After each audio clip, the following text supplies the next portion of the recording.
What is going on, everybody? We got some Thursday night NHL action. And boy, have we been riding this gravy train up plus 1.55 units yesterday, bringing our total for the NHL season. I counted. Today makes 10 days. They kicked off on the 7th. This would be the 10th day. Plus 12.46 units. We are crushing it here. Let's keep that going. Heading over to the Predators and the Canadians.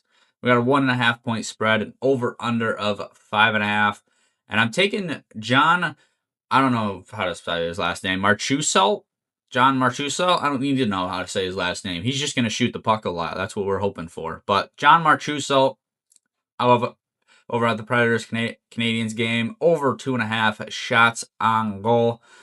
He's averaging 3.2 shots a game, and his line is a coin flip at over under 2.5. So, again, typically when you see a 2.8 and above, that line for the over is juiced at 2.5. So, for him having a coin flip here, I'm trying to play in the odds a little bit.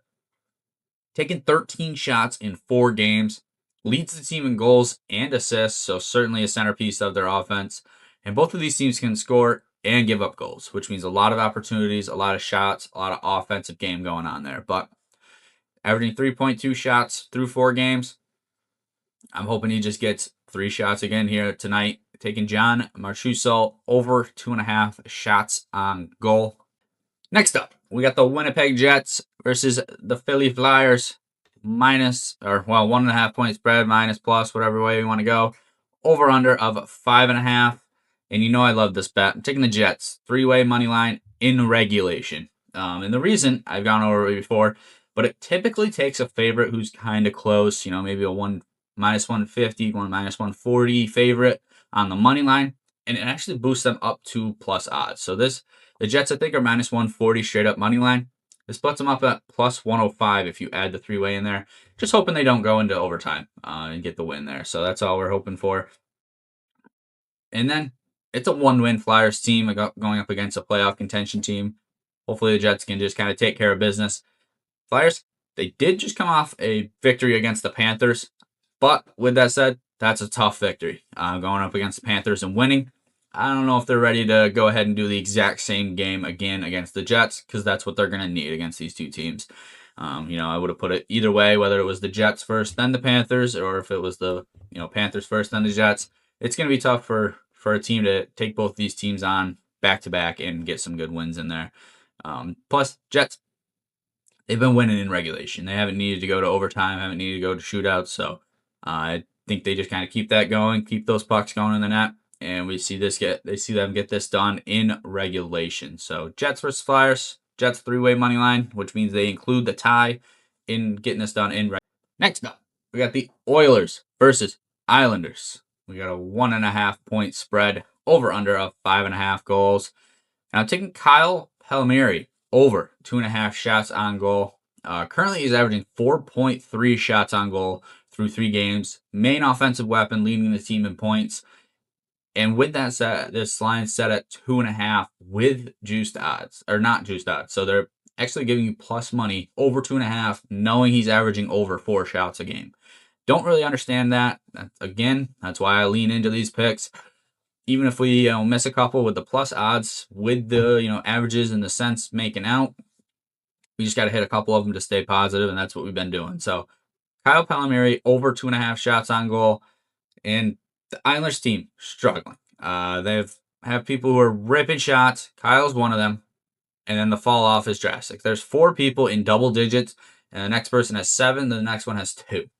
So those 4 guys who have double digit shots for the Islanders, they are all at plus or over under 3.5. And then one guy's at 2.5, but he's juiced to oblivion. It's like minus 200, minus 180. I mean, they might as well have bumped it up to 3.5. But Kyle, who's not even the less of them, one guy has 10 shots on goal. He's the one that's at 2.5, and they juiced him at minus 180. Kyle's plus odds at 2.5 shots, and he has 13 shots so far through 3 games. I don't understand where this line came from or how these odds happened, but I'm definitely going to ride with it and get it while I can. Taking Palmieri over 2.5 shots on goal. And Edmonton, offensive powerhouse, but the story has been the last couple of years. Goalkeeping struggles, defensive struggles. They will be looking, They'll keep that puck in the offensive end, but when it breaks out, they can't clear it very well. They give up a lot of shots. Eventually, those shots go in. We just need Kyle Palmieri to be the one shooting. That's kind of what we're looking for here. So over 2.5 shots for Kyle. Going on to the next one. Next, we got the Hurricanes versus the Ducks. -1.5 or plus. I don't know. I always look to the favorite, but spread is 1.5. Over under 6.5. Taking Jackson Blake of the Hurricanes over 2.5 shots on goal. Blake's averaging 5 shots on goal through 3 games. Where they set this line at 2.5, I have no idea. He has 15 shots through 3 games and has not had less than 4 in a game. Again, just playing the odds here, just kind of looking for little breaks in the system. I don't understand how you're looking at a person who's averaging 5 shots and putting them at 2.5, going up against a team who's not exactly a defensive powerhouse. 3 games, they've given up 80 shots, which I'm not saying is the worst, but certainly not the best. So I think shots are going to be available and plentiful in this game. I think they're going to go ahead and keep ripping the shots. Plus, Blake, second on the team in points, and he's netted a goal. Probably not the best outcome if you're looking at it. He's probably not, you're looking for 15 shots, only 1 goal. Not the great percentage, but he's only one of 2 right wing players that are currently rostered in the Hurricanes. So I certainly think he's going to keep playing. He's getting about 20 minutes a game.